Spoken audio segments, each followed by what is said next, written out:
Unaona, makanisa ya zamani, wazee wetu waliotutangulia walikuwa wanahubiri Injili. Akija mwanamke amevaa maheleni, hawezi kuingia na maheleni kanisani. Wanakuja wazee wa kanisa, wanamchukua, wanamweka nje, wanampiga gospel, wanamwambia uko tayari kuokoka? Anasema ndio. Sasa kama unataka kuokoka, vua heleni zako, vue rasta zako, vue mawigi, ndio uingie wapi? Kanisa. Lakini leo watu wanakuja, wachungaji wanaogopa, wanasema sasa huyu nikimtoa vitu hivi mapema ataacha kuokoka. Bwana Yesu asifiwe. Wanaogopa kuambia watu kweli.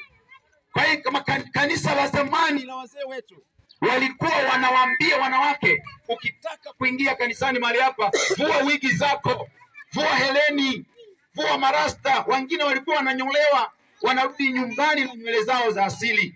Lakini leo wachungaji wameogopa kufundisha watu injili ya kweli. Wachungaji wameogopa kukemea watu, wanadhani kanisa litapukutika.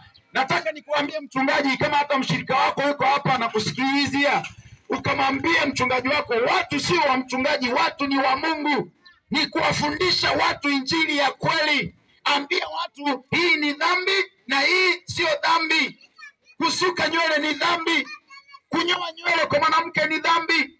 Kuvaa nguo za kubana, kuvaa mini sketi ni dhambi kwa mlokole. Kuvaa nguo yenye kikwapa, watu wengi hawajui. Mzungu huyu aliyetengeneza nguo hizi za kikwapa, niseme hawa mawakala wa shetani, mimi nasemaga ukweli wala sifichi. Kikwapa maana yake, mwanamke anapovaa nguo ya kikwapa, mwanamke ile sehemu ambayo Mungu alimpa ya kutoa watoto inafanana na kwapa. Sasa ili akiinua mikono hivi, wanaume wajanja wasema anavyoonekana kwenye kwapa ndivyo alivyo na chini huko. Sasa unamshawishi. Bwana asifiwe. Sayansi hiyo tunaielewa. Sasa ndio maana unakuta kanisani mama unaenda na nguo ya kikwapa, wanaambiwa kiongozi wa maombi, tuinue mikono tumwabudu Yesu. Mikono unashusha hapa, maana hata dhamira yenyewe inakusuta. Ainuliwe Bwana. Bwana asifiwe. Jina la Bwana libarikiwe. Jamani, mnanielewa? Lakini watu wasingilo. Kwa hiyo lazima tuhubiri injili nyakati za mwisho. Tuwaambie watu Yesu anarudi. Mchungaji ulioko hapa sokoni unanisikiliza, ambia watu tubu, maana Yesu alisema katika kile kitabu cha Mathayo sura ya 3 ukienda mstari wa 4 na kuendelea, nasema Yesu alipokuwa anatokea kwenda kubatizwa, kabla ya kubatizwa Yohana alikuwa anahubiri injili ya toba. Anasema tubuni, maana ufalme wa Mungu umekaribia. Haleluya. Ufalme wa Mungu umekaribia. Lakini leo injili ya toba haipo. Injili imegeuka kuwa biashara.